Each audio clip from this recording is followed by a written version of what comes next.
Baik, assalamualaikum warahmatullahi wabarakatuh. Kembali lagi bersama saya Dudung Firmansyah di channel ASP TV.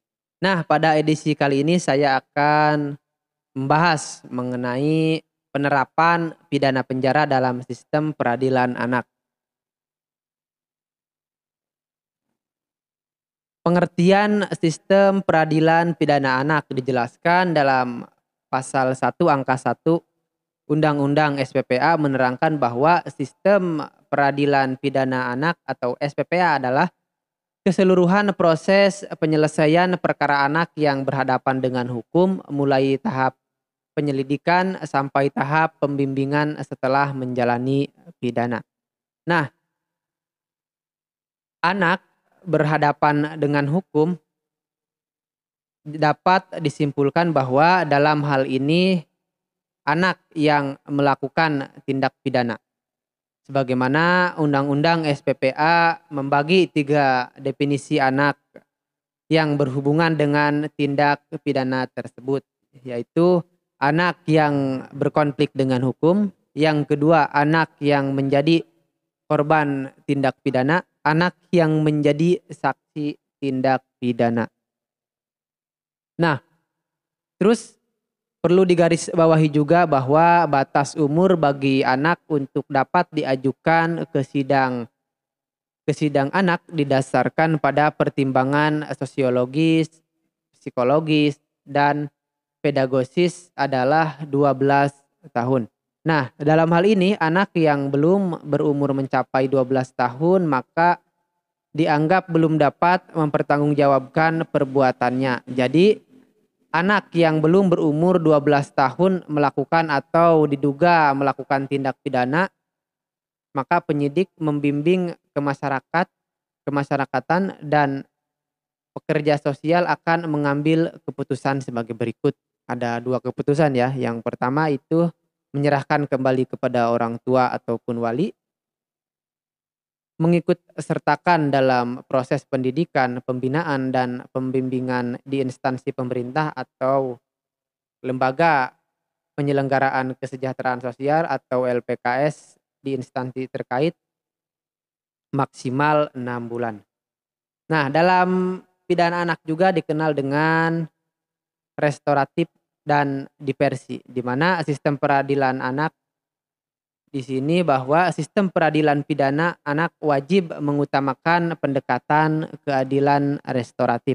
Apa sih yang dimaksud dengan keadilan restoratif itu? Jadi, keadilan restoratif adalah proses penyelesaian perkara tindak pidana dengan melibatkan pelaku, korban, keluarga ataupun keluarga korban dalam pihak lain terkait dengan tujuan pencapaian penyelesaian yang adil bersama-sama dengan menegakkan pemulihan kembali pada keadaan atau bukan pembalasan, lebih kepada keadaan semula ya, bukan kepada pembalasan.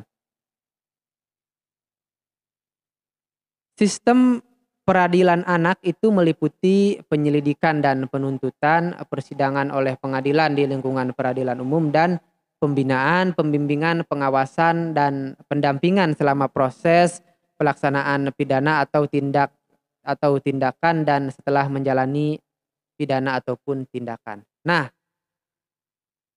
perlu diketahui juga apa sih itu diversi, bahwa diversi dalam sistem peradilan pidana anak wajib diupayakan dalam lingkungan poin A dan poin B, bahwa diversi itu adalah mengalihkan penyelesaian perkara anak dari proses peradilan pidana ke proses luar peradilan pidana.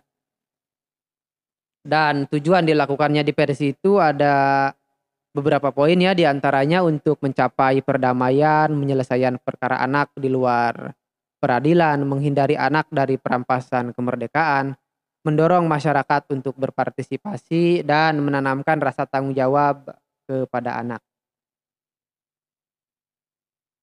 Apabila misalkan proses diversi tidak menghasilkan kesepakatan atau kesepakatan diversi tidak dilaksanakan, barulah proses peradilan pidana anak tersebut dilanjutkan.